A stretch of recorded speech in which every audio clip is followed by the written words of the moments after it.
ಎಲ್ಲರೂ ಹೇಗಿದ್ದೀರಾ, ಚೆನ್ನಾಗಿದ್ದೀರಾ ಅಂತ ಅನ್ಕೊಂತ welcome back to my YouTube channel. ಇವತ್ತು ಮಾವಿನಕಾಯಿಯಿಂದ ಚಟ್ನಿ ಹೇಗೆ ಮಾಡೋದು ಅಂತ ತೋರಿಸ್ತಾ ಇದ್ದೀನಿ. ಮಾವಿನಕಾಯಿನ ಚೆನ್ನಾಗಿ ತೊಳ್ಕೊಂಡು ಮೇಲ್ಗಡೆ ಇರೋ ಸಿಪ್ಪೆ ತೆಗೆದು ಈ ಥರ ಸಣ್ಣ ಸಣ್ಣದಾಗಿ ಹೆಚ್ಚಿ ಇದಕ್ಕೆ ಸ್ವಲ್ಪ ಕರಿಬೇವು, ಬೆಳ್ಳುಳ್ಳಿ, ನಾನಿಲ್ಲಿ 5 ಮೆಣಸಿನ್ಕಾಯಿ ಹಾಕ್ಕೊತಿದ್ದೀನಿ. ನಿಮಗೆ ಖಾರ ನೋಡಿಕೊಂಡು ಎಷ್ಟು ಬೇಕೋ ಅಷ್ಟು ಹಾಕ್ಕೊಳ್ಳಿ. ಇದು ನೆನೆಸಿಟ್ಟಿರೋ ಕಡಲೆಬೇಳೆ,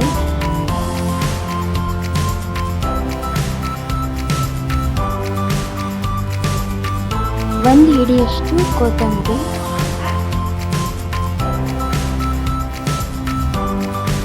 ಸ್ವಲ್ಪ ಜೀರಿಗೆ,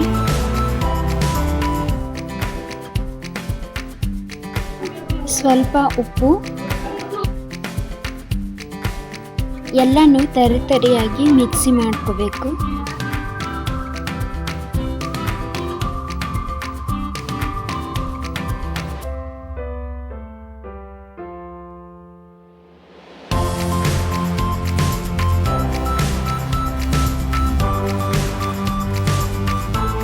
ನಾನು ತಗೊಂಡಿರೋ ಮಾವಿನಕಾಯಿ ಸ್ವಲ್ಪ ಹುಳಿ ಇದ್ದ ಕಾರಣ ನಾನಿಲ್ಲಿ ಸ್ವಲ್ಪ ಬೆಲ್ಲ ಹಾಕ್ತಾ ಇದ್ದೀನಿ.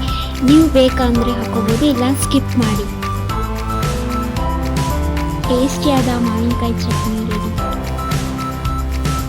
ಈಗಾಗಲೇ ಮಾವಿನಕಾಯಿ ಸೀಸನ್ ಸ್ಟಾರ್ಟ್ ಆಗಿದೆ. ಈ ರೆಸಿಪಿನ ನಿಮ್ಮಲ್ಲಿ ಟ್ರೈ ಮಾಡಿ ಹೇಗಿದೆ ಅಂತ ಕಮೆಂಟ್ ಮಾಡಿ. ಮತ್ತೆ ಮುಂದಿನ ವಿಡಿಯೋದಲ್ಲಿ ಸಿಗ್ತೀನಿ. ಅಲ್ಲಿವರೆಗೂ ಬಾಯ್.